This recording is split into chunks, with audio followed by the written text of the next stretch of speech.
परमात्मा की खोज में दो उपाय। एक उपाय है उसमें ऐसे तल्लीन हो जाना कि तुम ना बचो, उसमें ऐसे लीन हो जाना कि लीन होने वाला बचे ही नहीं। जैसे सागर में नमक की डगली डाल दे, खो जाती, स्वाद फैल जाता है लेकिन कोई बचता नहीं। दूसरा मार्ग है खोना जरा भी नहीं, जागना, इतने जागना कि जागरण ही शेष रह जाए, जागने वाला ना बचे। पहला मार्ग बेहोशी का है, दूसरा मार्ग होश का है, लेकिन दोनों के भीतर सार बात एक है कि तुम ना बचो। इसलिए तुम्हें रामकृष्ण जैसे उल्लेख महावीर और बुद्ध के जीवन में ना मिलेंगे कि रामकृष्ण परमात्मा का नाम लेते लेते बेहोश हो गए, कि घंटों बेहोश पड़े रहे, कभी कभी दिनों होश में न लौटते, और जब होश में आते तो फिर रोने लगते और कहते कि मां, ये कहां मुझे बेहोशी की दुनिया में भेज रही हो, वापस बुला लो, उसी गहन बेहोशी में मुझे वापस बुला लो। मुझे संसार का होश नहीं चाहिए, मुझे तुम्हारी बेहोशी चाहिए। ऐसा उल्लेख महावीर के जीवन में असंभव है, कल्पना में भी नहीं लाया जा सकता। महावीर की जीवन सरणी में बैठता नहीं। गिर पड़ना बेहोश होके ये तो दूर, महावीर एक पैर भी नहीं उठाते बेहोशी में, हाथ भी नहीं हिलाते बेहोशी में, आंख की पलक भी नहीं झपकते बेहोशी में। लेकिन इन दोनों विपरीत दिखाई पड़ने वाले मार्गों के बीच में कुछ सेतु है, वो सेतु स्मरण रखना। भक्त अपने को डुबा देता है, इतना डुबा देता है कि कोई बचता ही नहीं, पीछे लकीर भी नहीं छूट जाती। साधक अपने को जगाता है, इतना जगाता है कि जागरण की ज्योति ही रह जाती है, कोई जागने वाला नहीं बचता। हर हालत में अहंकार खो जाता है, चाहे परिपूर्ण रूप से तल्लीन होकर खो दो और चाहे परिपूर्ण रूप से जाग के खो दो। इन दो अतियों पर परिणाम एक ही होता है। इसलिए भक्त और ज्ञानी, प्रेमी और साधक सभी वहीं पहुंच जाते हैं। मार्ग का बड़ा फर्क है, मंजिल का जरा भी फर्क नहीं। राह जुदा, सफर जुदा, रहजनो राहबर जुदा, मेरे जुनून शौक की मंजिले बेनिशां है। और महावीर से पूछो तो वो कहेंगे राह जुदा, सफर जुदा, रहजनो राहबर जुदा। ये मेरी राह अलग, इस राह की यात्रा अलग। इतना ही नहीं, मेरी राह पर लूटने वाले और पथ प्रदर्शक भी अलग, लुटेरे भी मेरी राह के अलग स्वभावता होंगे। क्योंकि जहां होश साधना है वहां लुटेरे अलग होंगे, वहां वही लुटेरे बन जाएंगे जो भक्ति के मार्ग पर पथ प्रदर्शक होते। जहां होश को गमा देना है, मस्ती में डूब जाना है, जहां परमात्मा की शराब पी लेनी है, वहां जो सहयोगी है वो महावीर के मार्ग पर लुटेरा हो जाएगा। महावीर के मार्ग पर जो सहयोगी है, पथ प्रदर्शक है, राहबर है, वो भक्ति के मार्ग पर लुटेरा हो जाएगा। ध्यान भक्ति के मार्ग पर लुटेरा हो जाएगा, वहां प्रार्थना पथ प्रदर्शक है। महावीर के मार्ग पर प्रार्थना लुटेरा हो जाएगी, वहां ध्यान पथ प्रदर्शक है। लेकिन मंजिल पे जाके सब मिल जाते हैं, क्योंकि पहुंचना उस जगह है जहां तुम अशेष भाव से, कुछ भी बचे ना, परिपूर्ण रूप से मुक्त हो जाओ। इसे भी ख्याल में ले लेना।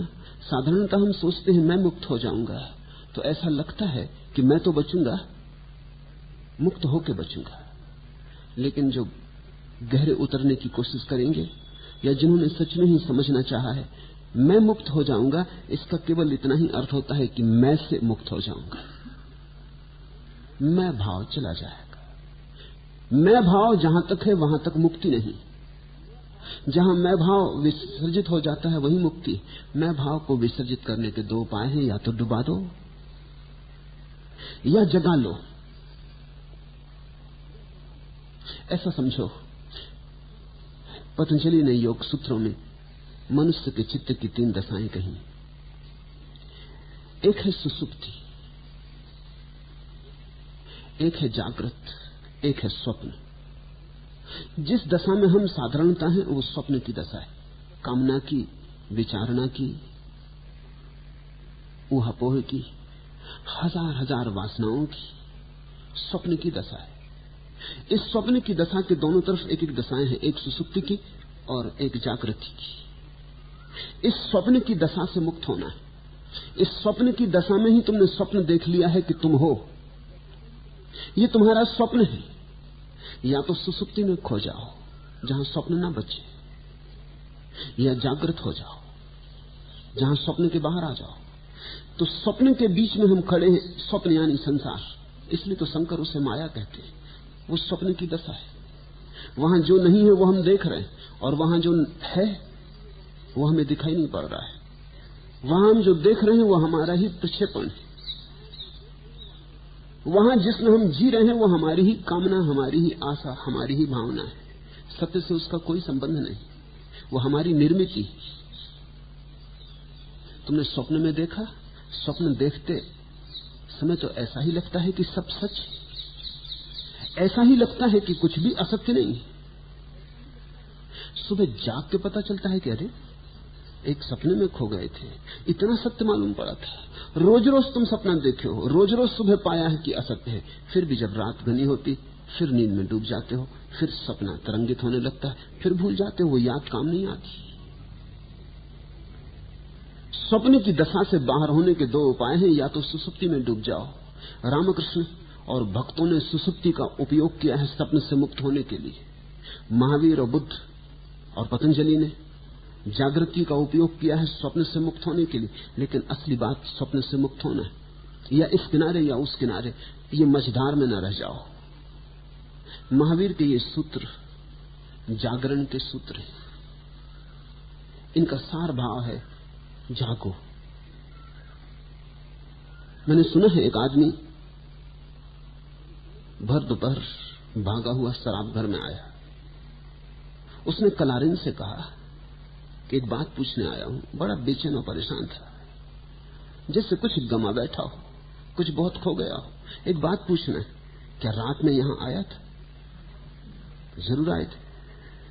कई लोगों के साथ आया था, कई लोगों के साथ आए थे। सबको शराब पिलवाई थी, खुद भी पी थी, जरूर पिलवाई थी और पी थी। वो आदमी बोला शुक्र खुदा का, 100 रुपए चुकाए थे? इनका बिल्कुल चुकाए थे। तब कोई हर्षा नहीं। वो बड़ा प्रसन्न हो गया। उस कलारन ने पूछा कि मैं कुछ समझी नहीं, बात क्या है? उसने कहा मैं तो ये सोच रहा था कि 100 रुपए कहीं गमा बैठा, इसलिए परेशान था। बेहोश आदमी भी सोचता है कि कहीं गमा तो नहीं बैठा, लेकिन बेहोशी में कमाओगे कैसे? गमाओगे ही। चाहे शराब पीने में गमाए हो, चाहे किसी बगीचे की बेंच पर भूल आए हो। शायद बगीचे की बेंच पर भूल आना ज्यादा बेहतर था। 100 रुपए ही गमाते, कम से कम होश तो न गमाया होता। लुट जाना बेहतर था। ये तो लुट जाने से बदतर दशा पर। वो आदमी बोला शुक्र खुदा का, मैं तो डर रहा था कि कहीं रुपए गमा तो नहीं बैठा। जिंदगी के अंत में अधिक लोग ऐसी ही दशा में पाते हैं। सोचते कहीं जिंदगी गमा तो नहीं बैठे। लेकिन कितने ही बड़े मकान बना के छोड़ जाओ और कितने ही धन की राशियां लगा जाओ, इससे क्या फर्क पड़ता है? जिंदगी तो गई और गई, जिंदगी तो राख हो गई। मकान बनाए, खंडहर बनेंगे, बड़ी दौड़ धूप की थी, बड़ी तिजोरियां छोड़ाए, कोई और उनकी मालकियत करेगा। तुम्हारे हाथ तो खाली है। इससे तो बेहतर होता कि तुम बैठे ही रहते और तुमने कुछ न किया होता, तो कम से कम तुम उतने पवित्र तो रहते जितने जन्म के समय थे। ये तो सारी आपाधापी तुम्हें और भी अपवित्र कर गई। ये तो तुम और भी शराब से भर के विदा हो रहे हो। ये तो तुम और जहर ले आए। जिंदगी से कमाया तो कुछ भी नहीं, एक नई मौत और कमाई, फिर जनने की वासना कमाई। ये कोई कमाना हुआ? जिससे तुम जिंदगी कहते हो, महावीर उसे स्वप्न कहते हैं। और जिसे तुम जागरण कहते हो, वो जागरण नहीं, वो सिर्फ खुली आंख देखा गया सपना है। हम दो तरह के सपने देखते हैं, एक रात जब हम आंख बंद कर लेते हैं और एक तब जब सुबह हम आंख खोल लेते हैं, लेकिन हमारा सपना सतत चलता है। महावीर के हिसाब से सपने से तुम तभी मुक्त होते हो जब तुम्हारा मन ऐसा निष्कलुष होता है कि उसमें एक भी विचार की तरंग नहीं उठती। जब तक तरंगे हैं तब तक स्वप्न है। जब तक तुम्हारे भीतर कुछ चित्र घूम रहे हैं और तुम्हारे चित्त पर तरंगे उठ रही, ये हो जाऊं, ये पालूं, ये कर लूं, ये बन जाऊं, तब तक तुम सपनों से दबे हो। फिर तुम्हारी आंख खुली है या बंद, इससे बहुत फर्क नहीं पड़ता, तुम बेहोश हो। महावीर के लिए तो होश तभी है जब तुम्हारा चित्त निर्विचार हो। तो जागरण का अर्थ समझ लेना, जागरण का अर्थ तुम्हारा जागरण नहीं, तुम्हारा जागरण तो नींद का ही एक ढंग है। महावीर कहते हैं जागरण चित्त की उस दशा को जब चैतन्य तो हो लेकिन विचार की कोई तरंग में छिपा ना हो, कोई आवरण न रह जाए विचार का, शुद्ध चैतन्य हो, बस जागरण हो। तुम देख रहे हो और तुम्हारी आंख में एक भी बादल नहीं तैरता, किसी कामना का, किसी आकांक्षा का, तुम कुछ चाहते नहीं, तुम्हारा कोई असंतोष नहीं, तुम जैसे हो उससे तुम परम राजी हो। एक क्षण को भी तुम्हारा ये राजीपन, तुम्हारा ये स्वीकार जग जाए और तुम जगत को खुली आंख से देख लो, आंख जिस पे सपनों की परत ना हो, आंख जिस पर सपनों की धूल ना हो, ऐसे चैतन्य से दर्पण स्वच्छ हो और जो सत्य है वो झलक जाए, तो तुम्हारी जिंदगी में पहली दफा वो यात्रा शुरू होगी जो जिनत्व की यात्रा है। तब तुम जीतने की तरफ चलने लगे। सपने में तो हार ही हार है। जिन यानी जीतने की कला, जिनत्व यानी स्वयं के मालिक हो जाने की कला। हमने और सबके तो मालिक होना चाहा है, धन के, पत्नी के, पति के, बेटे के, राज्य के, साम्राज्य के, हमने और का तो मालिक होना चाहा है। एक बात हम भूल गए हैं बुनियादी, कि हम अभी अपने मालिक नहीं हुए, और जो अपना मालिक नहीं है वो किसका मालिक हो सकेगा? वो गुलामों का गुलाम हो जाएगा। पहला सूत्र, सीतंती सुवम ताड़म अत्था पुरिषान लोक सारत्वा। इस जगत में ज्ञान सारभूत अर्थ है, इस जगत में बोध सारभूत अर्थ है, अवेयरनेस। सीतंती सुवम ताणम अत्था पुरिषान लोक सारत्था तमहा जागरमाणा विधुनंत पुरायणम कम्मम। अतः सतत जागते रहकर पूर्वाजित कर्मों को प्रकंपित करो। जो पुरुष सोते हैं उनका अर्थ नष्ट हो जाता है। जीवन में हमारे भी अर्थ है, कोई मीनिंग है, हम भी कुछ पाना चाहते हैं। हाँ, हमारे भी कुछ बहाने हैं। अगर आज मौत आ जाए तो तुम कहोगे ठहरो, कई काम अधूरे पड़े, न मालूम कितनी यात्राएं शुरू की थी पूरी नहीं हुई। ऐसे बीच में उठा लोगी तो अर्थ अधूरा रह जाएगा। अभी तो अर्थ भरा नहीं, अभी तो अभिप्राय पूरा नहीं हुआ, रुको। सिकंदर, नेपोलियन साम्राज्य बनाने में जीवन का अर्थ देख रहे, कोई कुछ और करके जीवन का अर्थ देख रहा है। लेकिन महावीर कहते हैं इस जगत में बोध सारभूत अर्थ है, और कुछ भी नहीं, न धन, न पद, न प्रतिष्ठा। जो पुरुष सोते हैं उनका यह अर्थ नष्ट हो जाता। अर्थ तुम्हारे भीतर है और तुम ही सो रहे हो, तो अर्थ का जागरण कैसे होगा? तुम्हारे जागने में ही तुम्हारे जीवन का अर्थ जागेगा। मेरे पास अनेक लोग आते हैं, वो कहते हैं जीवन का अर्थ क्या है? जैसे कि अर्थ कोई बाहर रखी चीज है जो कोई बता दे कि ये रहा। जैसे तुम पूछो सूरज कहां है, कोई बता दे कि वो रहा आकाश में। लोग पूछते हैं जीवन का अर्थ क्या है? जैसे अर्थ कोई बनी बनाई रेडीमेड वस्तु है जो कहीं रखी है और तुम्हें खोजनी है।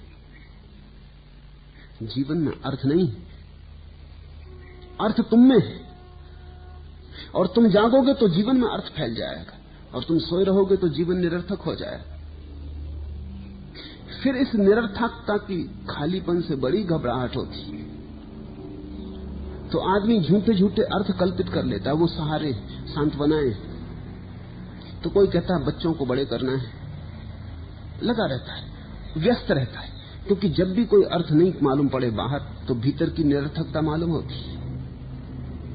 बच्चों को बड़े करना है। तुम्हारे पिता भी यही करते रहे, उनके पिता भी यही करते रहे। ये बच्चे बड़े किस लिए हो रहे हैं? ये भी यही करेंगे, ये भी बच्चे बड़े करेंगे। इसका मतलब क्या है? प्रयोजन क्या है? अगर तुम्हारे पिता तुमको बड़ा करते रहे और तुम अपने बच्चों को बड़ा करते रहोगे, तुम्हारे बच्चे उनके बच्चों को बड़ा करते रहेंगे, तो इस बड़े करने का प्रयोजन क्या है? इस सतत सक्रियता का अर्थ क्या है? इसमें कुछ अर्थ तो नहीं है। ये तो तुम्हें भी कभी कभी झलक जाता है। धनी इकट्ठा कर लोगे तो क्या होगा? अंततः आती है मौत, सब हाथ खाली हो जाते, सब छिन जाता है। जो छिन ही जाएगा उसे पकड़ पकड़ के क्या होगा? लेकिन कम से कम बीच में कुछ अर्थ है, प्रयोजन है। इस तरह की भ्रांति तो पैदा हो जाती। लोग अजीब अजीब अर्थ पैदा कर लेते। एक युवक मेरे पास आया, अपनी प्रेयसी को लेकर आया और उसने कहा कि मुझे विवाह करना है। मैंने कहा भी तेरी उम्र 20 साल से ज्यादा नहीं, अभी इतनी जल्दी बोझ क्यों लेता है? अभी 2, 4, 5 साल और मुक्त रह के गुजर सकते। इतने उत्तरदायित्व लेने की अभी जरूरत कहां है? अभी तो स्कूल में पढ़ता है, थोड़ा रुक, पढ़ लिख ले। उसने कहा उत्तरदायित्व लेने के लिए ही तो विवाह करना चाहता, अन्यथा खाली खाली मालूम पड़ रहा है। मेरे ऊपर कोई उत्तरदायित्व नहीं, धनी घर का लड़का है, सब सुविधा है, खाली खाली मालूम हो रहा हूं। शादी कर लूंगा तो कुछ भरापन हो जाएगा। अभी अमेरिका में एक आदमी पर मुकदमा चलता था क्योंकि उसने 7 आदमियों को गोली मार दी थी, अकारण, अपरिचित अजनबियों को, ऐसे लोगों को जिनका चेहरा भी उसने नहीं देखा था। पीछे से सागर तट पे कोई बैठा था, उसने पीछे से आके गोली मार दी। एक ही दिन में 7 आदमी मार डाले। बमुश्किल पकड़ा जा सका।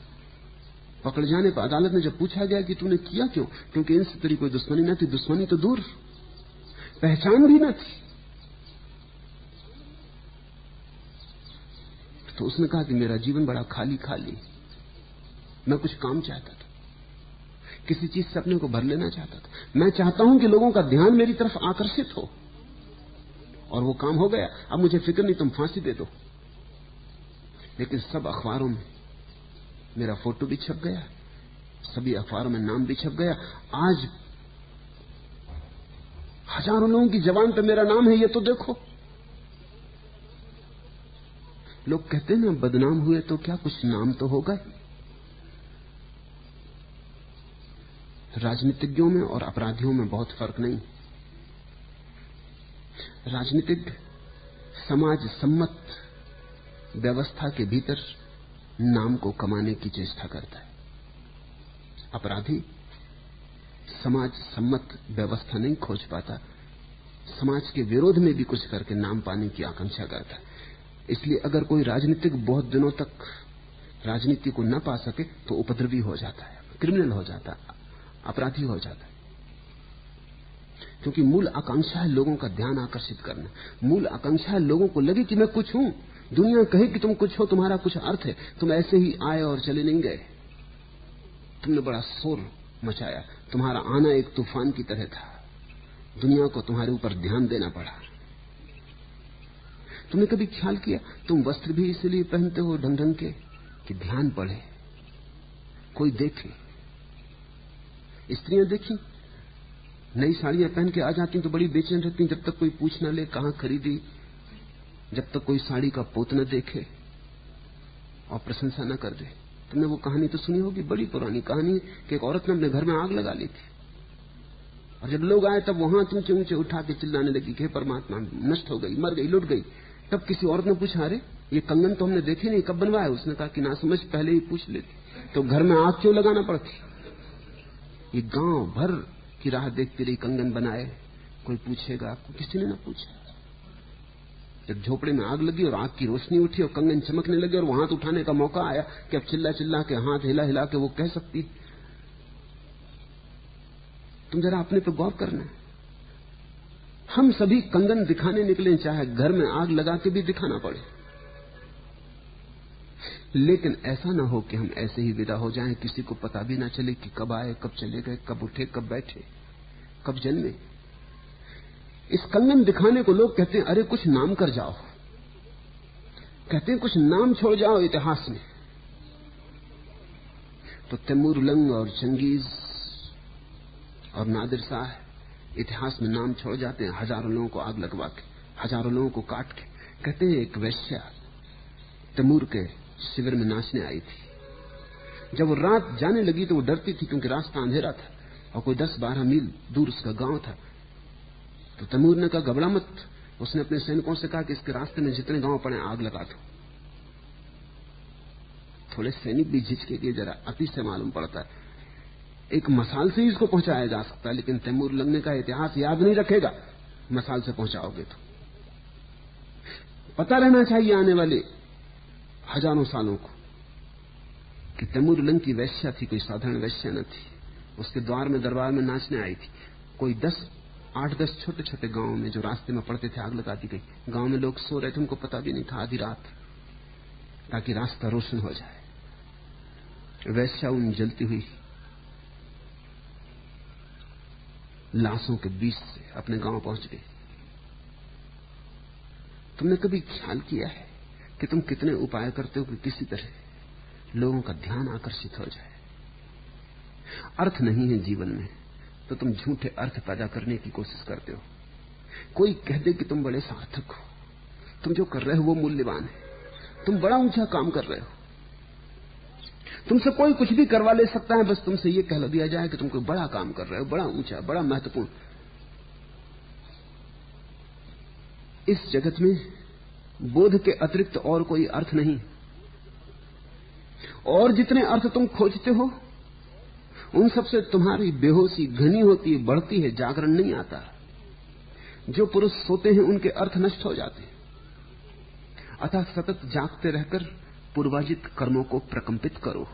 पुरानी आदतें पड़ी हैं बहुत, उनको हिलाओ डुलाओ ताकि उनसे छुटकारा हो सके, वो ढीली हो जाएं। बड़ा बहुमूल्य वचन है, अतः सतत जागते रहकर पूर्वाजित कर्मों को प्रकंपित करो।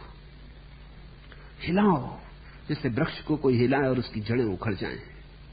अब पानी मत सींचो, और ऐसे ही क्या कम दुख भोगा है, ऐसे ही क्या कम भटके हो। पानी मत सींचो, लेकिन जो हमें जगाता है वो दुश्मन मालूम पड़ता है, क्योंकि वो हिलाता है। ऑस्पेंस्की ने अपनी किताब in search of the miraculous अपने गुरु गुरजेफ को समर्पित की है।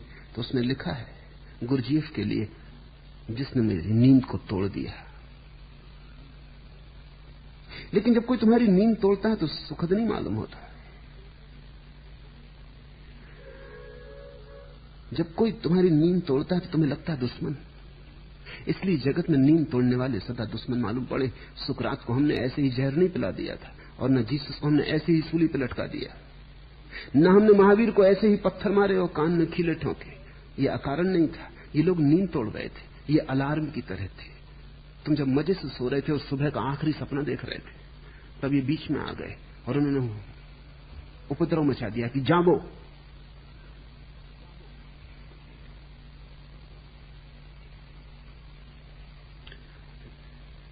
तुम्हारा भाव तो इन 2 पंक्तियों में प्रकट हुआ है। न अजा हो, न सहर हो, न गजर हो सबे वस्ल, क्या मजा हो जो किसी को न जगाए कोई। न अजा हो, न तो मस्जिद में कोई अजान पढ़े, न सहर हो, न सुबह हो, न सूरज उगे, न गजर हो, न कोई मंदिर में घंटियों को बजाए। मिलन की रात, क्या मजा हो जो किसी को न जगाए कोई।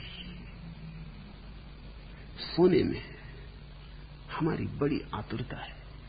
जिसको हम सुख कहते हैं, अगर तुम गौर से पाओगे तो वो एक मधुर सपना देखने से ज्यादा नहीं। जिसको हम सुखी जिंदगी कहते हैं, वो ऐसी जिंदगी है जिसमें मधुर सपनों का काफी जाल है। जिसको हम दुखद जिंदगी कहते हैं, वो भी सपनों की ही जिंदगी है, उसमें सपने दुख से भरे हैं, नाइटमेयर जैसे। लेकिन सपना तो सपना है। तुम सुखद सपने देखकर भी एक दिन मर जाओगे तो क्या होगा। इसलिए महावीर कहते हैं, अर्थ बाहर नहीं है, अर्थ तो तुम्हारे भीतर की ज्योति के प्रज्वलित हो जाने में। तुम्हारी रोशनी तुम्हारे जीवन को भर दे और सपनों को तितर बितर कर दे। और तुमने अब तक पूर्व जन्मों में जो अर्जित कर्म किए हैं, जिनके कारण जड़ें मजबूत हो गई हैं सपनों की, जिनके कारण सपने सत्य मालूम होते हैं, जिनके कारण जो नहीं है वो बहुत वास्तविक मालूम हो रहा है, उसको हिलाओ, प्रकंपित करो, उन जड़ों को तोड़ो और उखाड़ो।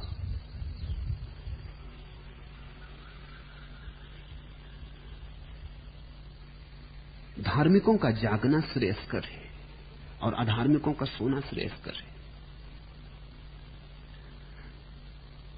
बड़ा बहुमूल्य वचन है। महावीर कहते हैं धार्मिकों का जागना श्रेयस्कर है और अधार्मिकों का सोना श्रेयस्कर है। नादिर शाह के जीवन में भी ऐसा उल्लेख है। उसने एक सूफी फकीर को पूछा, क्योंकि वो खुद बहुत आलसी था और सुबह 10 बजे के पहले नहीं उठता था। रात देर तक नाच गान चलता, शराब चलती, तो सुबह 10-12 बजे उठता। उसने एक सूफी फकीर को पूछा कि मेरे दरबारी मुझसे कहते हैं कि इतना आलस्य ठीक नहीं, तुम क्या कहते हो? उस सूफी फकीर ने महावीर का ये वचन दोहराया, मालूम होता है, क्योंकि बिल्कुल यही वचन उसने दोहराया। उसने कहा आप तो अगर बिल्कुल सोए 24 घंटे तो अच्छा है। नादिर शाह थोड़ा चौंका। उसने कहा तुम्हारा मतलब? उसने कहा आप जैसे व्यक्ति जितनी देर सोए उतना ही उपद्रव कम है, आप तो सोए ही रहे। महावीर कहते हैं धार्मिकों का जागना श्रेयस्कर है, अधार्मिकों का सोना श्रेयस्कर है। क्योंकि अगर अधार्मिक सक्रिय हो उठे तो अधर्म ही करेगा। महावीर ये कह रहे हैं कि अधार्मिक का तो शक्तिहीन होना अच्छा है, धार्मिक का शक्तिशाली होना अच्छा है। महावीर ये कह रहे हैं धार्मिक के पास बल हो तो धर्म घटेगा, अधार्मिक के पास बल होगा तो अधर्म घटेगा। वो कुछ ना कुछ उपद्रव करेगा। राजनीतिक बीमार रहे तो अच्छा है, अस्पतालों में रहे तो अच्छा है, ठीक हुए कि वो कुछ उपद्रव करेंगे। बिना उपद्रव किए वो रह नहीं सकते। उपद्रव के लिए अच्छे अच्छे नाम देंगे, उपद्रव को सजाएंगे, सिंगारेंगे, उपद्रव को क्रांति, स्वतंत्रता, समानता, साम्यवाद, न मालूम क्या क्या नाम देंगे, लेकिन बहुत गहरे में उपद्रव की आकांक्षा है। खाली वे बैठ नहीं सकते। महावीर व्यंग कर रहे हैं, वही कह रहे हैं अधार्मिक सोए रहे तो ठीक, धार्मिक जागे। इसलिए महावीर की पूरी प्रक्रिया यह है कि तुम जागो भी, साथ ही साथ तुम धार्मिक भी होते चलो, धार्मिक होते चलो और साथ ही साथ जागते भी चलो। अन्यथा शक्ति भी गलत हाथों में पड़ के खतरनाक सिद्ध होती। ऐसा ही तो हुआ, विज्ञान ने शक्ति सोए हुए आदमियों के हाथ में दे दी। ऐसा नहीं है कि पहली दफा वैज्ञानिकों को अणु की शक्ति का पता चला है। महावीर भी अणुवादी थे। जैन दर्शन दुनिया का सबसे प्राचीन अणुवादी दर्शन है। आइंस्टीन और रदरफोर्ड ने जो इस सदी में पाया है, वो जैन कोई 5000 साल से कहते रहे कि पदार्थ अणुओं का समूह है, पदार्थ अणुओं से बना है। अणु का सिद्धांत जैनियों का प्राचीनतम सिद्धांत है। और जैसे जैसे विज्ञान साफ होता जा रहा है, वैसे वैसे पुराने शास्त्रों के अर्थ साफ होते जा रहे हैं। ऐसा लगता है कि अणु शक्ति को खोज लिया गया था। संभवतः महाभारत का अंत अणु शक्ति से ही हुआ। लेकिन फिर एक बात समझ में पूरब को आ गई कि जब तक लोग सोए हुए हैं, इतनी शक्ति उनके हाथ में होना खतरनाक है, उसका दुरुपयोग होगा। शक्ति उसके हाथ में होनी चाहिए जिसके भीतर सद्भाव पहले आ गया हो, तो फिर ठीक है। नहीं तो शक्ति का तुम करोगे क्या? तुमने लॉर्ड बेकन का प्रसिद्ध वचन सुना होगा, power corrupts and corrupts absolutely, कि शक्ति जिनके हाथ में है वो लोगों को व्यभिचारित कर देती है और परिपूर्ण रूप से व्यभिचारित कर देती। लेकिन वो वचन सत्य होते हुए भी पूर्ण सत्य नहीं। शक्ति किसी को व्यभिचारित नहीं करती, शक्ति केवल तुम्हारे भीतर जो व्यभिचार पड़ा था उसे प्रकट करती।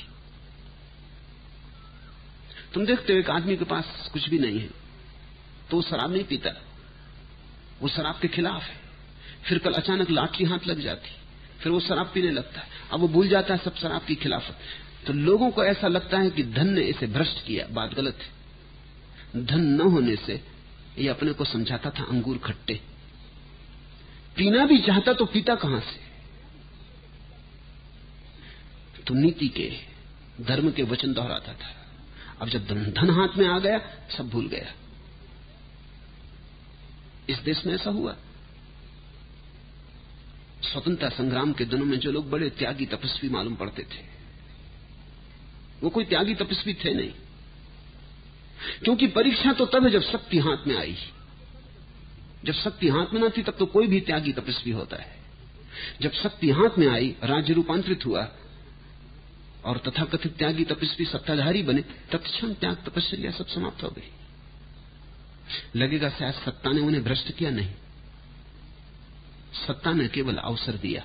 तो जो भ्रष्ट होने के बीज भीतर पड़े थे उन पर वर्षा हुई।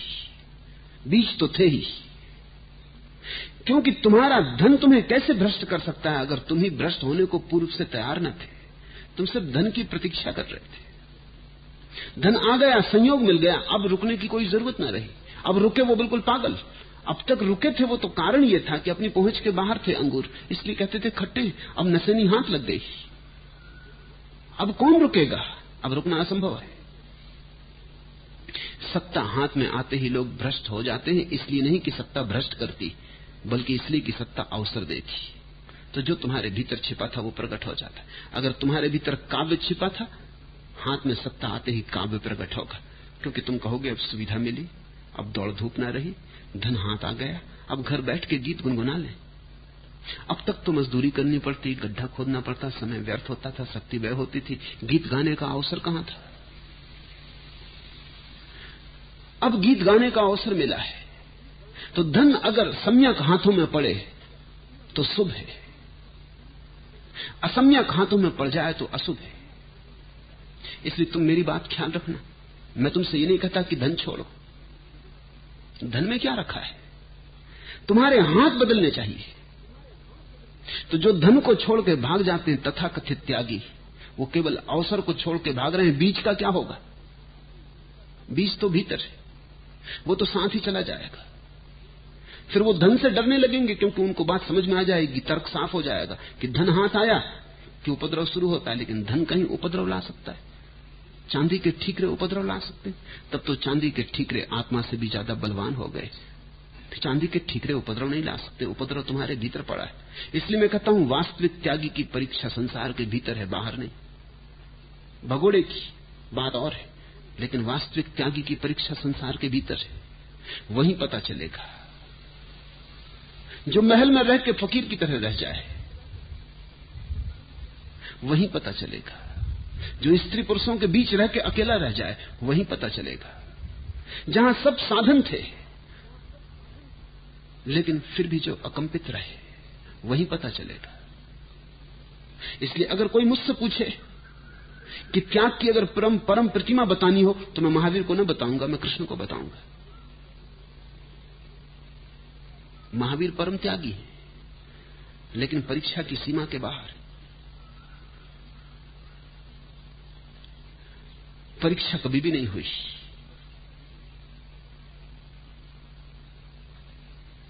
जहां उपद्रव खड़ा होता है वहां से दूर है, लेकिन कृष्ण परीक्षा से भी गुजर गए। मैं जनक को बताऊंगा, साम्राज्य है, सारा साम्राज्य का जाल है और उसके बीच बाहर है। तो मैं तुमसे भागने को नहीं कहता।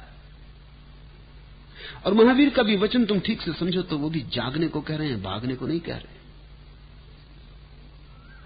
हां, ये हो सकता है कि जाग के तुम्हें यहां रहना अर्थहीन मालूम पड़े, जैसा कि महावीर को मालूम पड़ा, और तुम्हारी स्वाभाविक नियति तुम्हें दूर वनों और उपवनों में ले जाए कि पहाड़ों में ले जाए, तो ठीक है।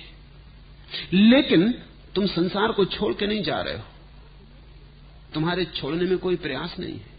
तुम सहज अपने स्वभाव के अनुकूल जो तुम्हें ठीक पड़ रहा है उस तरफ जा रहा हो। इसमें फर्क है। एक आदमी जो बाजार को छोड़ के भागता है, जो बाजार से डर के भागता है, उसका भी बाजार में अर्थ खोया नहीं।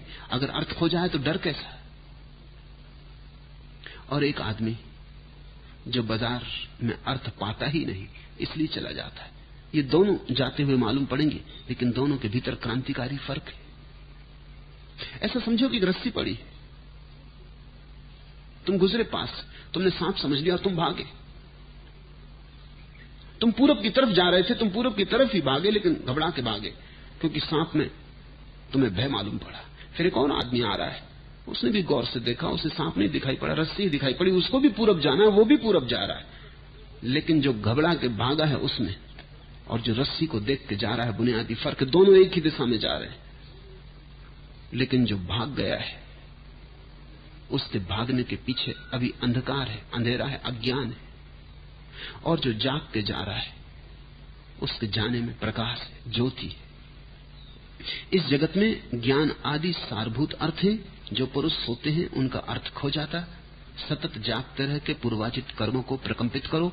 धार्मिकों का जागना श्रेयस्कर, अधार्मिकों का सोना श्रेयस्कर है।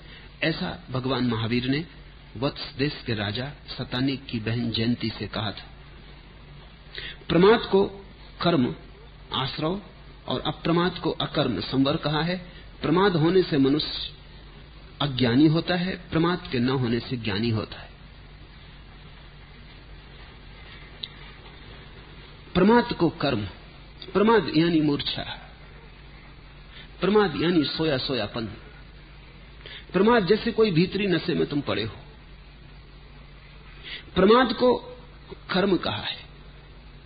तुम जो भी कर रहे हो उसका सवाल नहीं है, तुम क्यों कर रहे हो उसका सवाल है। यही करना और ढंग से भी किया जा सकता है, जाग के भी किया जा सकता है, तब कर्म नहीं होगा। समझो, तुम अपने बच्चों में लिप्त हो, राग में डूबे हो, तुमने बड़ी महत्वाकांक्षाएं बच्चों के कंधों पर रख दी। तुम जो नहीं कर पाए जिंदगी में, चाहते हो तुम्हारे बच्चे कर लेंगे। अगर माँ बाप बेपढ़े लिखे हो तो बच्चों को बुरी तरह पढ़ाते लिखाते, क्योंकि उनकी एक कमी रह गई, वो खलती है, कम से कम अपने में न हो सकी, अपने बच्चों में पूरी हो जाए।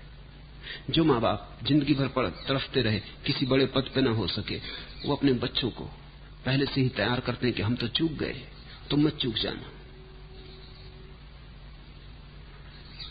अब तुम बच्चों के लिए तैयार कर रहे हो जीवन के युद्ध के लिए, ये एक स्थिति है। फिर एक दूसरा आदमी है, उसके भी बच्चे हैं, लेकिन जागा हुआ आदमी है। जागते ही मेरे हैं ये तो ख्याल समाप्त हो जाता है, बच्चे हैं ये ख्याल रह जाता है। मेरे हैं ये तो प्रमाद का हिस्सा है, मूर्छा का हिस्सा है। मेरा क्या है? खाली हाथ हम आते हैं, खाली हाथ हम जाते हैं। और बच्चे मेरे क्या हो सकते हैं? भला मेरे द्वारा आए हो, मैं मार्ग बना हूं, लेकिन आए तो कहीं अज्ञात से, मेरे चौराहे से गुजरे होंगे, इससे मेरे नहीं हो जाते। मेरे पास है, इससे मेरे नहीं हो जाते। मेरे शरीर का सहारा लेके बड़े हो रहे हैं, इसलिए मेरे नहीं हो जाते। मेरे जीवाणु के माध्यम से प्रकट हुए हैं, इसलिए भी मेरे नहीं हो जाते। चैतन्य की अपनी यात्रा है। ये जो बच्चे तुम्हारे पास हैं, ये भी अपनी अपनी यात्रा से आए हैं। इस जीवन में संयोग तुमसे गुजरे, तुम्हारे नहीं। तुमने कभी ख्याल किया, बाल तुम्हारे शरीर से जुड़े, काट देते हो, फिर तो तुम्हारे नहीं रह जाते। नाखून काट देते हो, फिर तो तुम्हारे नहीं रह जाते। बच्चा जैसे ही पैदा हो गया, मां की देह के बाहर आ गया, तुम्हारा क्या रह गया? मेरा भाव गिर जाए, ममत्व गिर जाए, फिर तुम बच्चों की फिक्र कर देते हो, उनकी साथ संवार कर देते हो। लेकिन इस साथ संवार में अब कोई राग नहीं, और इस साथ संवार के द्वारा तुम अपनी महत्वाकांक्षाओं को, अपने अहंकार को, अपनी अतृप्त अभीप्साओं को पूरा नहीं करना चाहते। तुम बच्चों को साथ दे देते हो कि ठीक है, संयोग मिल गया, तुम असहाय हो, मुझसे बन सकता है, मैं कुछ कर देता हूं। लेकिन तुम कहते हो तुम्हें जो होना हो तुम वही होना, मेरी मत सुनना। मैं तो असफल हुआ ही हुआ, अब मैं तुम्हें और खराब ना कर जाऊंगा। एक बात अगर माँ बाप थोड़े भी जागृत हो तो निश्चित करेंगे, वो बच्चों को सजग कर देंगे कि हमने तो जिंदगी गंवाई ही गंवाई, तुम मत गंवा देना। कृपा करके हम जैसे तो बनना ही मत, और कुछ भी बन जाना, क्योंकि ये तो हमने होकर देख लिया। इस होने से तो कुछ भी न पाया। सोया हुआ बाप उल्टी कोशिश करता, वो कहता मेरे जैसे। अगर बच्चे उससे थोड़े भिन्न होने लगते हैं तो वो नाराज होता है। वो प्रतिकृति होने चाहिए, वो ठीक मेरी प्रतिमा होने चाहिए, मेरे हैं। तो उनके माध्यम से किसी तरह का अमरत्व खोजा जाता है कि मैं तो मिट जाऊंगा लेकिन मेरी प्रतिमाएं छूट जाएंगी, कोई सिलसिला मेरा जारी रहेगा। कर्म तो वही है। कबीर भी कपड़ा बुनते हैं, बाजार में बेचने जाते हैं। गोरा कुम्हार मटकियां बनाता है, बाजार में बेचता है। रैदास जिंदगी भर जूते बनाते रहे, लेकिन कुछ फर्क हो गया। कबीर अब भी कपड़ा बनाते हैं, लेकिन अब इसमें कोई व्यवसाय नहीं। अब इससे कुछ धन कमा लेकर धन के ऊपर सांप बन के बैठ जाने की आकांक्षा नहीं। जरूरी है, रोटी के लिए, कपड़े के लिए कर लेते, आवश्यक है कर लेते, इसमें अब कोई वासना नहीं। जरूरत और वासना के भेद को समझना। जरूरतें तो सभी की पूरी होनी चाहिए, जरूरतें तो जीवन का अंग है। वासनाएं विक्षिप्तताएं, वे कभी पूरी नहीं होती और उनका जीवन की किसी जरूरत से कोई संबंध नहीं। कोई आदमी सम्राट होना चाहता है, इसके जीवन की जरूरत से क्या संबंध? हाँ, भूखा रोटी मांगता है, ये समझ में आता है। नंगा कपड़ा चाहता है, ये समझ में आता है। लेकिन कोई आदमी सम्राट होना चाहता है। अब ये सम्राट होने से किसी भी जरूरत का कोई संबंध नहीं। तुम्हें प्यास लगी है, पानी चाहिए, तुम धूप में खड़े हो, छप्पर चाहिए, समझ में आता है।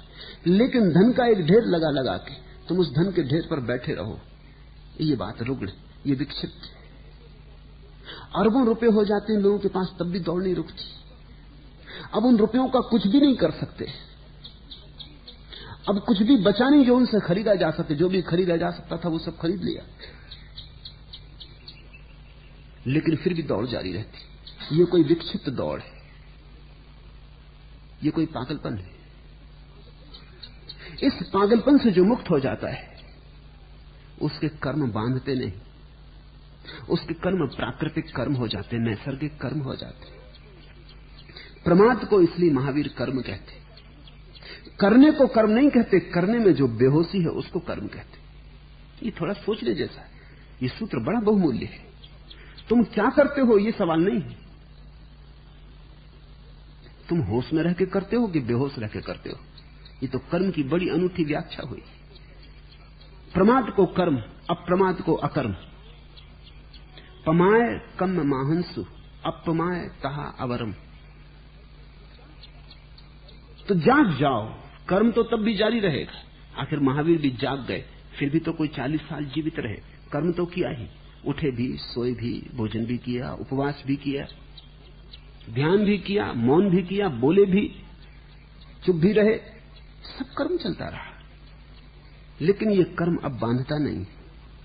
अब इस कर्म में कोई तंद्रा नहीं, अब कोई मूर्छा नहीं। अब ये सोए सोए नहीं हो रहा, ये जाग के हो रहा। जैसे ही तुम जागते हो जीवन शुद्ध जरूरतों पर आ जाता है। जो गैर जरूरी है उसकी पकड़ नहीं रह जाती। ऐसा समझो कि आज अचानक तुम्हें खबर मिले कि पुणे में भूकंप होने को है और तुम्हें थोड़ी सी चीजें बचा के निकलने का मौका है और तुम सारा घर का सामान इकट्ठा कर लो और सोचो कि क्या बचाएं और क्या छोड़ें। तुम चकित होगे ये जान के, और ये विचार तुम्हारे मन में जरूर आएगा कि इतना व्यर्थ का सामान इकट्ठा क्यों किया। इसमें बहुत थोड़ा ही काम का होगा जो तुम ले जा सकोगे, और जब तुम चुनने लगोगे तुम्हें खुद ही समझ में आएगा 10 में से 9 चीजें तुम खुद ही छोड़े दे रहे हो। लेकिन इनको इकट्ठा करने में बड़ा समय व्यतीत किया, इनको इकट्ठा करने में पागल की तरह दौड़े, इनको इकट्ठा करने में जीवन की बड़ी संपदा खोई और कूड़ा करकट इकट्ठा किया। इसको ले जाने के क्षण में तुम खुद ही सोचोगे कि इसमें बहुत सा तो ऐसा है जो ले जाने योग्य नहीं। एस्किमो की जीवन व्यवस्था में एक प्रक्रिया है बड़ी बहुमूल्य, काश सारी दुनिया में कभी हो जाए तो बड़े काम की हो। एस्किमो जैसे हम वर्ष में दिवाली आती है, ऐसा उनका एक दिन आता है, उत्सव का दिन। उस दिन उनके पास जो भी व्यर्थ होता है वो बांट देते। इसका बड़ा परिणाम होता है, घर खाली शुद्ध साफ हो जाते। और इसका दूसरा परिणाम यह होता है कि जब साल भर बाद व्यर्थ को बांट ही देना, तो वो व्यर्थ को इकट्ठा भी नहीं करते, क्योंकि वो फिजूल है, वो साल भर बाद बढ़ जाना है। उसके लिए दौड़ धूप कौन करे? तो एस्किमो का घर अत्यंत जरूरत, अत्यंत आवश्यक पर निर्भर है, और तुम एस्किमो को जितना संतोषी पाओगे किसी को ना पाओगे। पर मौत के दिन तो सभी कुछ छूट जाना है, थोड़ा भी ना ले जा सकोगे। अगर थोड़ा मौत का स्मरण बना रहे तो तुम व्यर्थ की दौड़ धूप छोड़ दोगे। तुम अपने 100 कर्मों को जरा गौर से देखना, उसमें से 90 तो चुपचाप गिराए जा सकते हैं, जिनके लिए कोई कारण नहीं। 2 छोटे बच्चे बात कर रहे थे। एक बच्चा कह रहा था कि मेरी मां अद्भुत है, वो किसी भी विषय पर घंटों बोल सकती।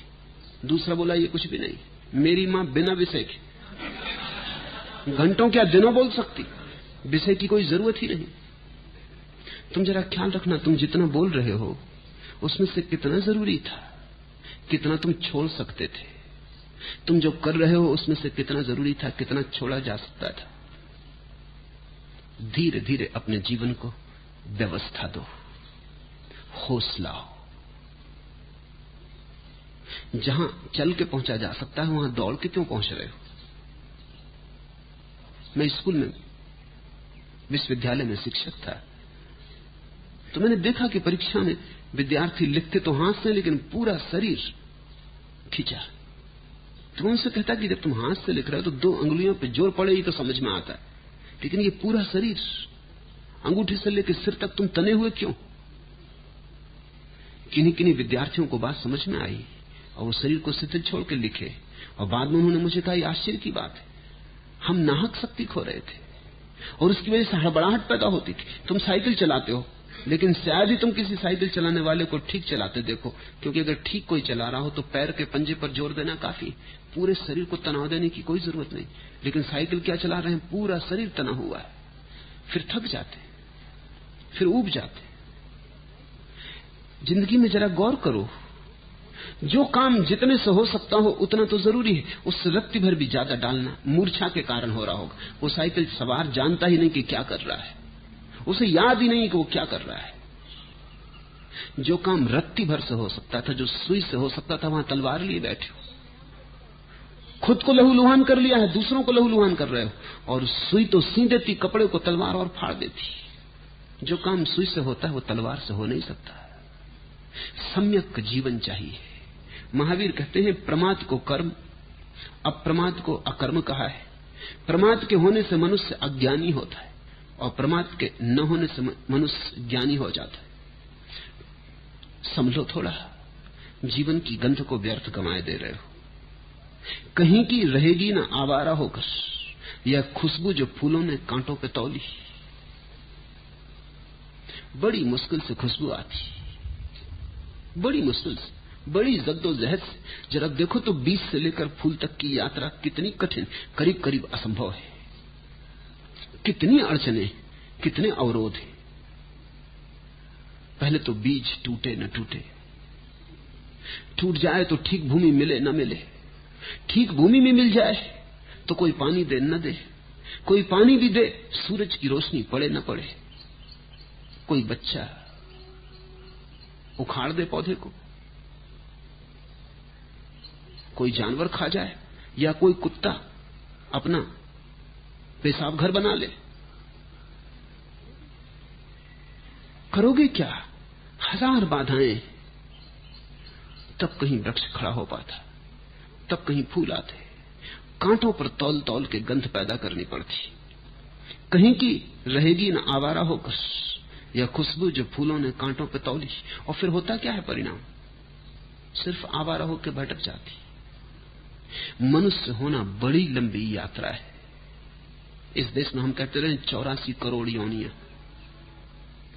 अनंत अनंत काल यात्रा करते करते, निखारते निखारते ये फूल खिला है जो मनुष्य, जिसको हम मनुष्य कहते हैं। ये मनुष्यता का फूल खिला है। और अब तुम कर क्या रहे हो? ये गंध आवारा हुई जा रही, ये ऐसे ही व्यर्थ भटकी जा रही और खोई जा रही। इतने श्रम से जिसे पाया है उसे तुम ऐसे चुपचाप बेहोशी में गंवाए दे रहे हो। अज्ञानी साधक कर्म प्रवृत्ति के द्वारा कर्म का क्षय होना मानते, किंतु वे कर्म के द्वारा कर्म का क्षय नहीं कर सकते। धीर पुरुष अकर्म, संवर या निवृत्ति के द्वारा कर्म का क्षय करते हैं। मेधावी पुरुष लोभ और मद से अतीत तथा संतोषी होकर पाप नहीं करते।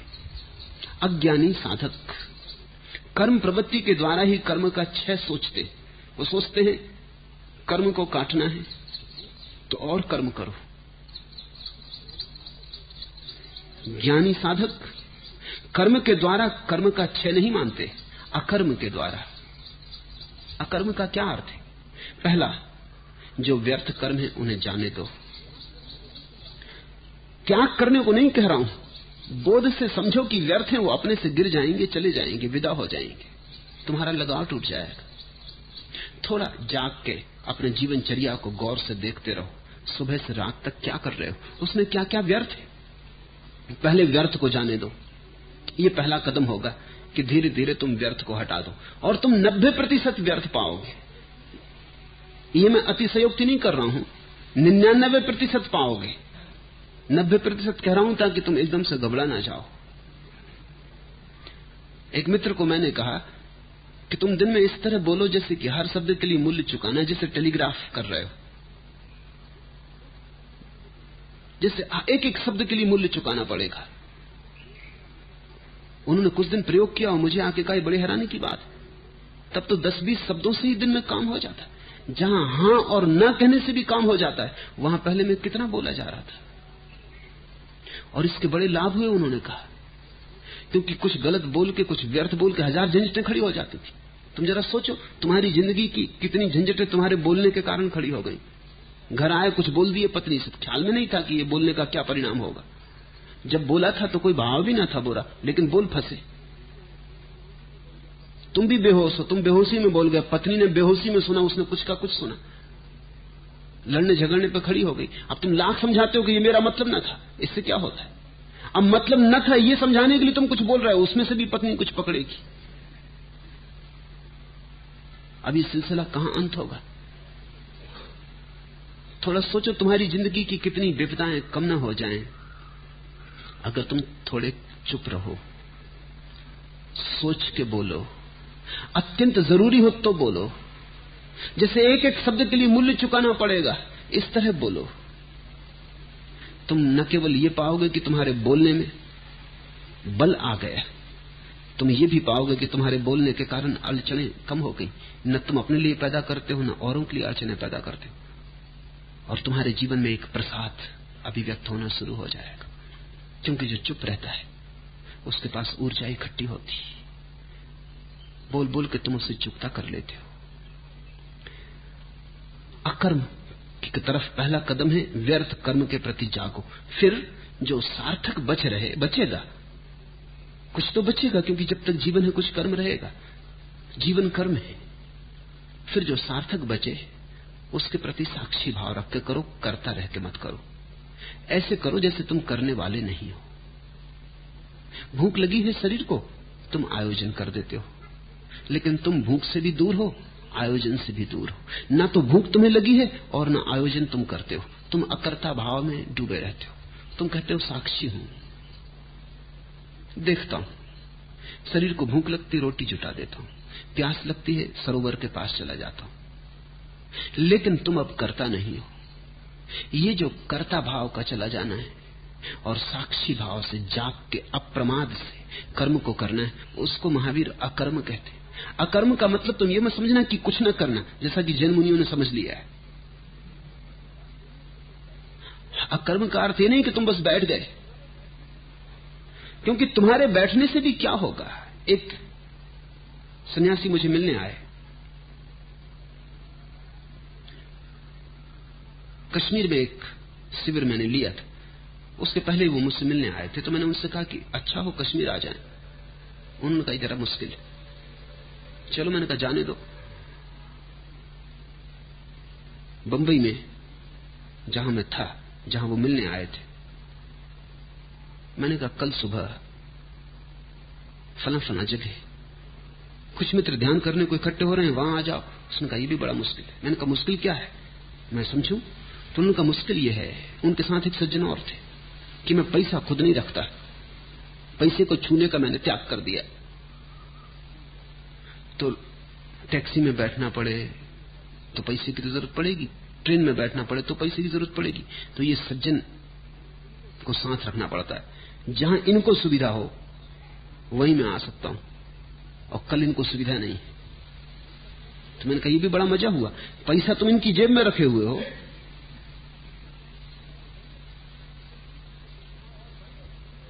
ये तो उलझाव और बढ़ गया। तुम समझ रहे हो तुम पैसा नहीं छूते, तुम सोच रहे हो तुम पैसे से मुक्त हो गए, तुम पैसे से मुक्त नहीं हुए, इस आदमी से और बंध गए। इससे तो पैसा ही ठीक था, अपने खीसे में रख लेते, अपने हाथ से निकाल लेते, इसके हाथ से निकलवाया। काम तो तुम्हारा ही होना है, बिना पैसे की भी नहीं होता, ये भी तुम्हें पता है। तो ये किसको धोखा दे रहे हो तुम? ये तुम्हारे हाथ में ऐसी कौन सी खराबी है, ये तुम्हारे हाथ में ऐसा कौन सा गुण है जिसके कारण अपने हाथ को बचा रहे, इसका हाथ डलवा रहे? तुम अगर पाप कर रहे हो तो कम से कम अकेले ही कर रहे थे, अब तुम इससे भी करवा रहे हो। तुम पर दोहरा जुर्म होगा, तुम फंसोगे बुरी तरह। तुम ये मत सोचो कि तुम त्यागी हो। अब जैन मुनि है, बैठ गया दूर सिकुड़ के, वो कहता हम कुछ नहीं करते, लेकिन कोई उसके लिए रोटी कमाएगा, कोई उसके लिए वस्त्र कमाएगा। जो बड़े जैन मुनि हैं उनको लोग बुलाने में गांव में डरते, क्योंकि उनके गांव में आने का मतलब है सारे श्रावकों की मुसीबत, भारी खर्च का मामला है। तो बड़े मुनियों को छोटे गांव तो बुला ही नहीं सकते, कोई उपाय नहीं है, क्योंकि उतना खर्च कौन उठाएगा। अभी थोड़ा सोचना, अगर तुम खाली बैठ गए तो तुम्हारी जरूरतें कोई और पूरी करेगा, लेकिन जब तक जरूरतें हैं, और तब तक जरूरतें हैं जब तक जीवन है, तो कर्म तो जारी रहेगा। ये कर्म दूसरे के कंधे पर रख देने से, ये दूसरे के कंधे पर रख के गोली चलाने से तुम बचोगे ना। इसमें तुम पर दोहरा पाप लग रहा है, तुम जो कर रहे हो वो तो कर ही रहे हो, और इस आदमी के कंधे पर रख रहे हो, इस आदमी को भी तुम साधन बना रहे हो, ये भी गलत है। जो करना है जरूरी वो करना, फिर साक्षी भाव रखना, शरीर की जरूरत पूरी कर देनी, जरूरत से ज्यादा की आकांक्षा नहीं करनी, मूल जरूरत पर रुक जाना है, और जो भी हो रहा है उसके प्रति साक्षी भाव रखना है। धीर पुरुष अकर्म के द्वारा कर्म का क्षय करते हैं। मेधावी पुरुष लोभ और मद से अतीत तथा संतोषी होकर पाप नहीं करते। मेधावी, महावीर उन्हीं को मेधावी कहते, इंटेलिजेंट, जो साक्षी होने में समर्थ है, और मेधा नहीं। जिसको तुम मेधावी कहते हो वो तुम जैसा ही है, मूर्छित। हो सकता है किसी दिशा में कुशल है, कोई तकनीक उसने सीख लिया है। तुम कहते हो कोई चित्रकार है बड़ा मेधावी, क्योंकि तुम जैसा चित्र बनाते हो उससे बहुत अच्छा चित्र बनाता है, लेकिन जीवन का चित्र तो तुम जैसा बना रहे हो वैसा ही वो भी बना रहा है। तुम कहते हो कोई कवि है बड़ा मेधावी, क्योंकि जो तुम नहीं कह सकते, जो तुम नहीं गा सकते, वो गा देता है, ठीक, लेकिन जीवन का अंतिम चित्र तो तुम्हारे जैसा ही वो बना रहा है, उसमें कोई फर्क नहीं। क्रोध तुम्हें है उसे है, लोभ तुम्हें है उसे है, मत्सर तुम्हें घेरता है उसे घेरता है। महावीर कहते हैं जिसने जीवन के चित्र को और जीवन के गीत को संभाल लिया, जिसने वहां बुद्धिमत्ता का उपयोग कर लिया, वही मेधावी। बाकी सब मेधा तो कहने की मेधा है। लज्जते दर्द के एवज दौलते दो जहां न लूं, दिल का सुकून और है दौलते दो जहां है। और सारे संसार की संपत्ति भी मिलती हो उस आदमी को जिसने थोड़े मन की शांति जानी, तो वो लेने को राजी ना होगा।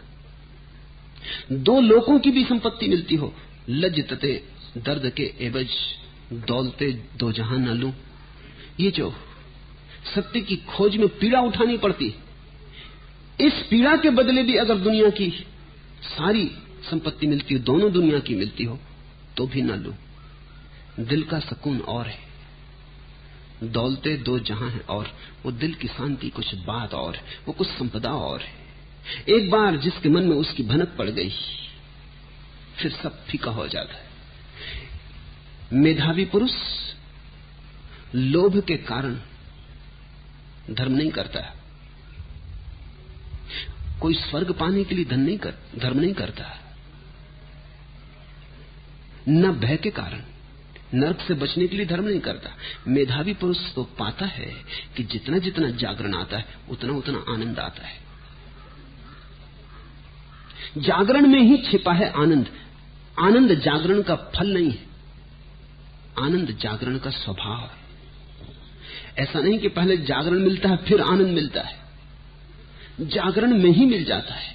इधर तुम जागते चले जाते हो, उधर आनंद की नई नई पुलक, नई नई किरण, नया नया नृत्य भीतर होने लगता है।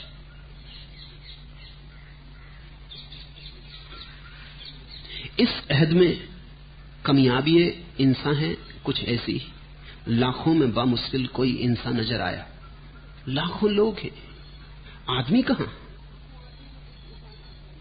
लाखों आदमियों में कभी एक आध आदमी नजर आता है, क्योंकि आदमी का जो बुनियादी लक्षण है जागरण, वो दिखाई नहीं पड़ता। पशु हैं, उन्हें भी भूख लगती है तो खोजते हैं, काम वासना जगती है तो काम वासना की तृप्ति करते हैं। पशुओं को भी लोभ दे दो तो राजी हो जाते हैं, भय दे दो तो राजी हो जाते हैं। कुत्ते को मारो पीटो तो जैसा कर्तव्य करवाना हो कर देगा। लोभ दो, रोटी के टुकड़े डालो तो तुम्हारे पीछे जी हजूरी करता फिरेगा। अगर मनुष्य भी ऐसे ही लोभ और भय के बीच ही आंदोलित हो रहा है तो फिर मनुष्य और पशु में भेद क्या है? मनुष्यता उसी दिन प्रारंभ होती है जिस दिन तुम्हारी वृत्तियों से पीछे एक जागरण का स्वर, एक जागरण का स्रोत पैदा होता है। जागते ही तुम मनुष्य बनते हो, उसके पहले नहीं। और ऐसा भी नहीं है कि कभी कभी तुम न जागते हो, ऐसा भी नहीं कि जागने के क्षण कभी कभी अचानक ना आ जाते हो, क्योंकि जो तुम्हारा स्वरूप है उसकी झलक कभी कभी मिल ही जाती। कितने ही आकाश में बादल घिरे, आकाश कभी न कभी दो बादलों के बीच से दिखाई पड़ ही जाता है। तो ख्याल रखना, तुम भी कभी कभी जागते हो, हालांकि तुम उसका कोई हिसाब नहीं रखते, क्योंकि तुम प्रतिभिज्ञा नहीं कर पाते कि ये क्या है। तुम उसे कुछ और नाम दे देते हो। कभी ऐसा होता है कि अचानक खड़े हो तुम, सुबह का सूरज उगा, पक्षियों ने गीत गाया और एक बड़ी गहरी शांति और सुकून तुम्हें मिला। तुम सोचते हो शायद सुबह के सौंदर्य के कारण, सूरज के कारण, पक्षियों के गीत के कारण नहीं। यद्यपि पक्षियों के गीत, सुबह के सूरज और खुले आकाश ने वातावरण दिया, उस वातावरण में क्षण भर को तुम अवाक रह गए, क्षण भर को विचारधारा बंद हो गई, क्षण भर को बादल यहां वहां न हिले, बीच में से थोड़ा सा आकाश, भीतर का आकाश दिखाई पड़ गया। कभी किसी के प्रेम में मन शांत हो गया, कभी संगीत सुनते समय कोई कुशल वीणा वादक वीणा बजाता हो और उसके तार बाहर कपते रहे और भीतर, तुम्हारे भीतर भी कुछ कपा, वीणा बंद हुई, तुम्हारे भीतर भी कुछ क्षण भर को बंद हो गया, एक गहन शांति तुम्हें अनुभव हुई। लेकिन तुम सोचोगे शायद ये वीणा वादक की कुशलता के कारण, यद्यपि उसने निमित्त का कारण किया, निमित्त का काम किया, लेकिन वस्तुतः घटना तुम्हारे भीतर घटी। ऐसे जीवन में तुम्हें कई बार क्षण मिलते हैं, लेकिन तुम उनके कारण गलत समझ लेते हो। जब भी तुम्हें शांति मिलती है तो भीतर कुछ प्रकाश पैदा होता है, उसके कारण ही मिलती है। एक बार ये समझ में आ जाए तो फिर तुम बाहर के कारणों को नहीं जुटाते, फिर तुम भीतर की ही जागृति को संभालने में लग जाते हो। एकाश हो यह जज्बे तामीर मुस्तकिल, चौंके तो हैं खराबिये ख्वाबे गरा से हम। काश निर्माण का यह अवसर थोड़ा स्थायी हो जाए। गहरी नींद से चौंके तो हैं, लेकिन फिर कहीं हम नींद में न खो जाएं। ऐसा रोज होता है, तुम्हारी नींद भी टूटती है, लेकिन फिर तुम नींद में खो जाते हो। एकाश हो यह जज्बे तामीर मुस्तकिल, चौंके तो हैं खराबिये ख्वाबे गरा से हम।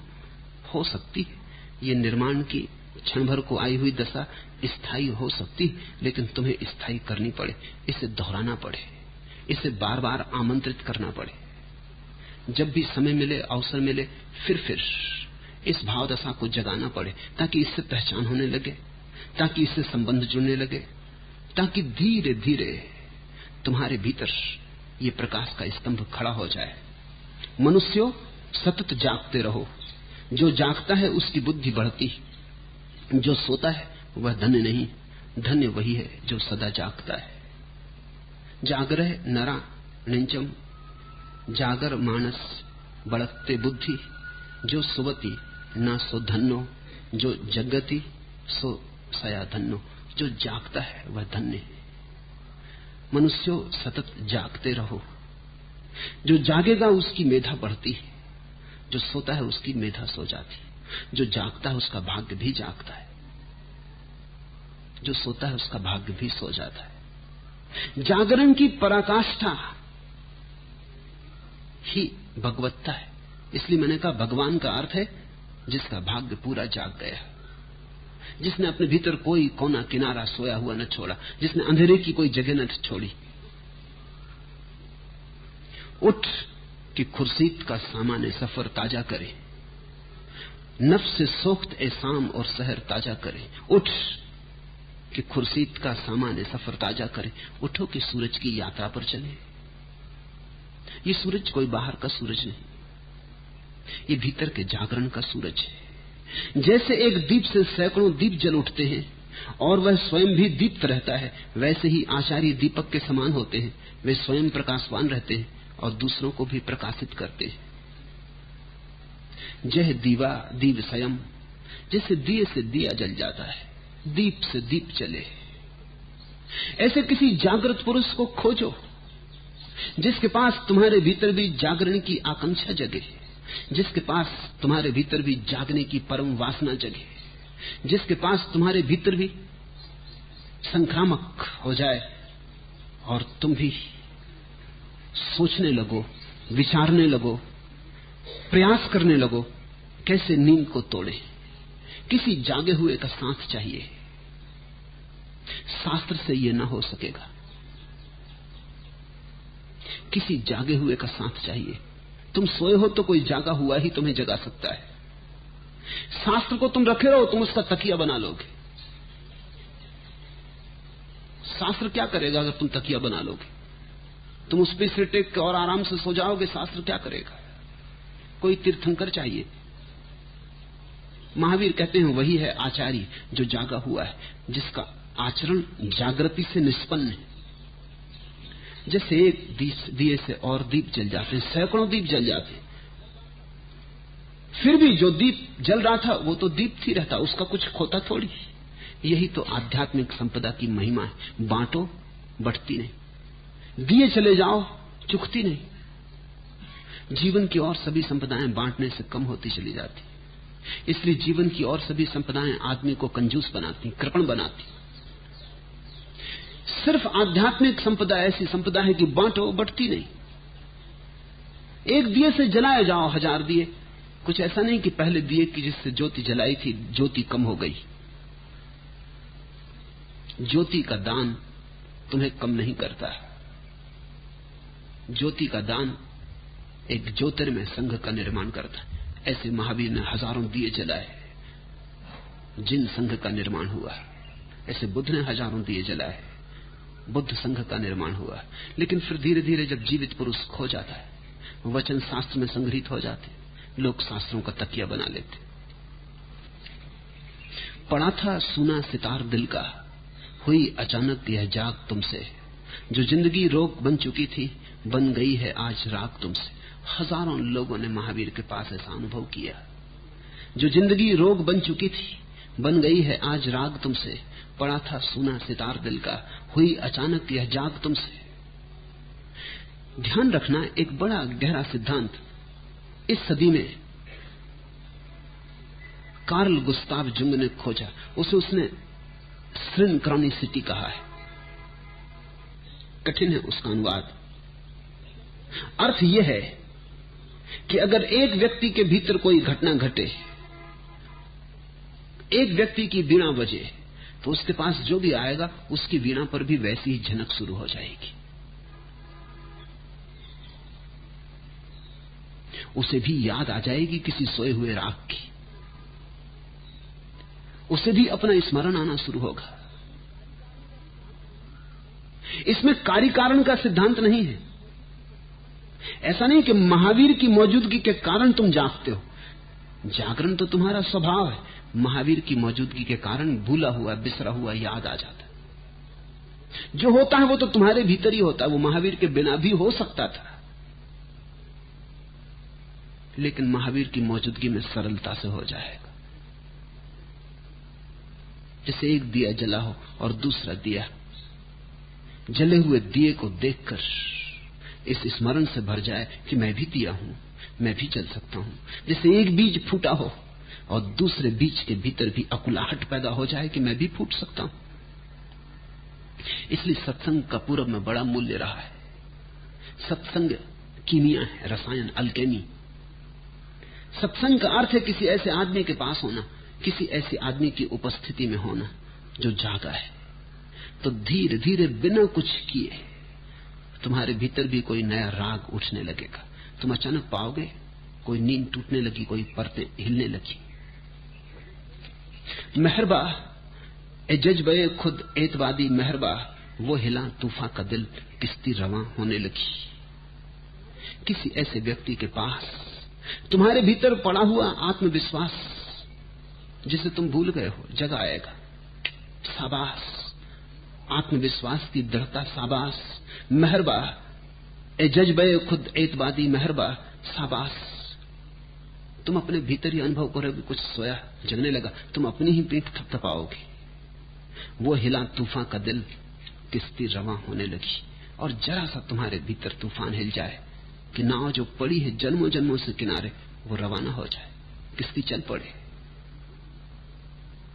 सत्संग में गुरु कुछ करता नहीं, सिर्फ उसकी मौजूदगी भी कुछ करती नहीं, मौजूदगी से कुछ होता है।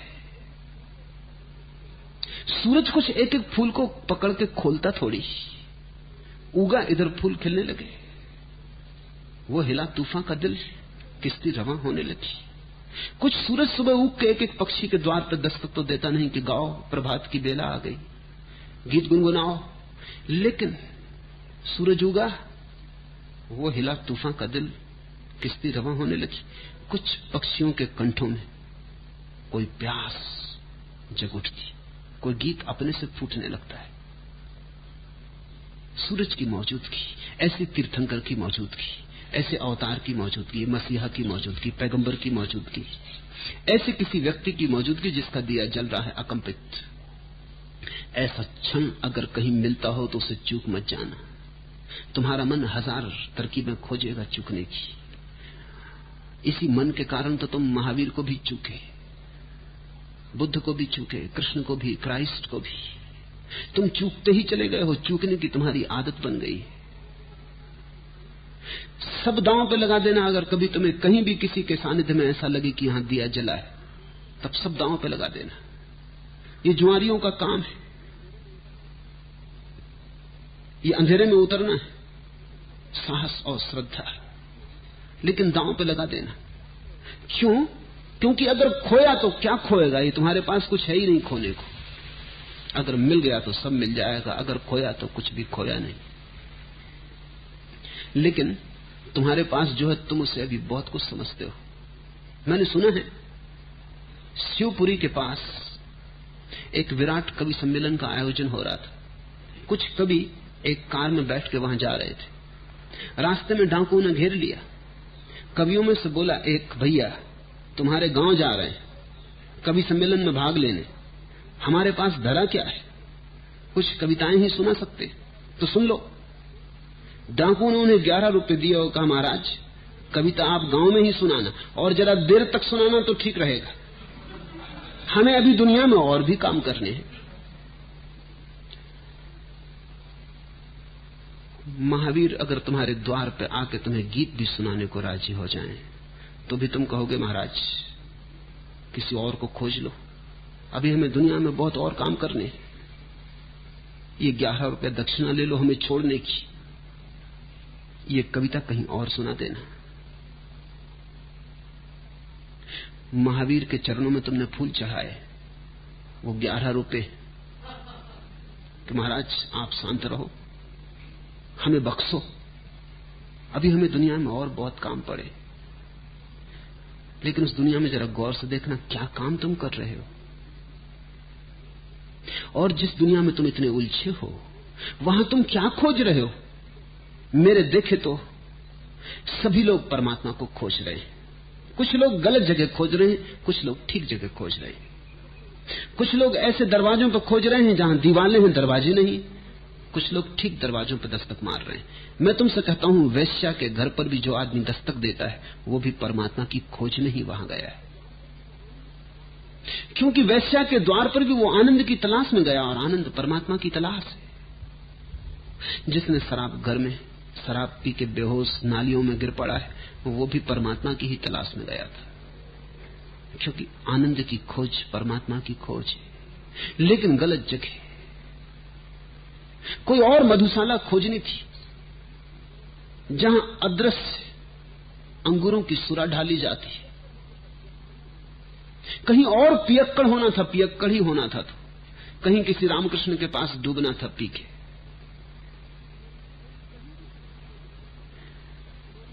कहीं भी तुम खोज रहे हो, तुम्हारी खोज कुछ भी हो, तुम्हारा बहाना कुछ भी हो, अगर तुम गौर से देखोगे तो तुम पाओगे आनंद की तलाश में निकले हो।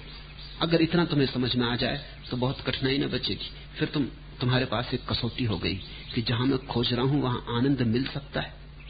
कितनी बार तो वहां गया हूं, सदा खाली हाथ लौटा हूं। कुछ खो के लौटा हूं, पाके तो कुछ भी नहीं लौटा। कुछ और दीन होके लौटा हूं, कुछ और दरिद्र होके लौटा हूं। भिक्षा पात्र बड़ा भला हो गया हो, हृदय का पात्र भरा तो नहीं। आनंद खोज रहे हो ये स्पष्ट हो तो कसौटी हाथ में रहेगी, तो तुम जांच लेना। जैसे सोना जांचता है सुनार, पत्थर पे कस लेता है। आनंद पे कसते जाना। तुम पाओगे जिंदगी जिसको तुम जिंदगी कहते हो, कोई भी उस आनंद के पत्थर पर सोना साबित नहीं होती।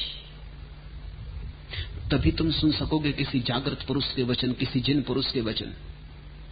लेकिन तुम अपने को धोखा दे रहे हो। तुम मांगते कुछ हो, मांगा कुछ और चाहा था, करते कुछ हो, बताते कुछ हो, दूसरों को ही धोखा देते हो। ऐसा नहीं, खुद को भी धोखा दे लेते हो। मैंने सुना है एक यहूदी रबाई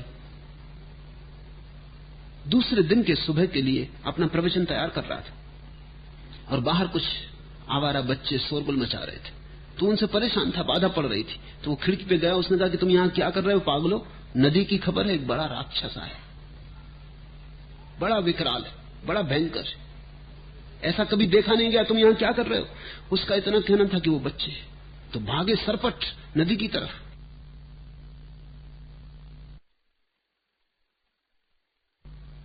रबाई ने सोचा कि ठीक झंझट मिटी, वो अपना आके फिर पढ़ाई लिखाई में लग गया। लेकिन थोड़ी देर में उसने देखा सारा गांव नदी की तरफ जा रहा है। उसने खिड़की पे खड़े होकर देखा, पूछा भाइयों कहां जा रहे हो? लोगों ने कहा तुम्हें पता नहीं अभी तक नदी के किनारे एक राक्षस आया हुआ, बड़ा विकराल है, हरे रंग का है, बड़े बड़े दांत है। जो रबाई ने बताया भी नहीं था, वो भी सब उन्होंने बताया। रबाई ने कहा ठहरो मैं भी आया। फिर रबाई ने अपने मन में कहा बात तो मैं नहीं गढ़ी, पर उसने कहा कौन जाने सच ही हो। दूसरे को धोखा देते देते आदमी खुद को भी धोखा दे लेता है। कौन जाने सच ही हो, फिर हर्जा भी क्या है जाने में, देख ही लेना चाहिए। तुम कहते कुछ और हो, चाहते कुछ और हो, सोचते कुछ और हो। तुम्हारा जीवन तुम्हारे हाथ से पैदा की गई उलझनों में उलझ गया। एक भिखारी मुल्ला नसरुद्दीन को देख के चिल्लाया, बड़े मियां भूखा हूं, कुछ पैसे दे दो तो खाना खा लूं। मुल्ला ने दयावश बगल के हलवाई की दुकान पर ले जाकर उसे खाना खिलवा दिया। खाना खा के भिखारी बड़ा नाराज होता बाहर निकला और बड़बड़ाया, अजीब मजाक है, पिक्चर देखने के लिए तो 2 रुपए चाहिए, वो तो जुटते नहीं। खाना सुबह से 5 लोग खिला चुके, मगर तुम मांगते खाना हो, देखना पिक्चर है। तुम जिंदगी में जरा गौर से देखना तुम क्या मांग रहे हो, क्योंकि तुम जो मांग रहे हो मिल जाएगा तब तुम पछताओगे, ना मिला तो पछताओगे, मिल गया तो पछताओगे, क्योंकि मांगा तुमने कुछ और था और चाहा कुछ और था। फिर उस भिखारी को तो पता भी था अपनी चाह का, तुम्हें अपनी चाह का भी कोई पता नहीं।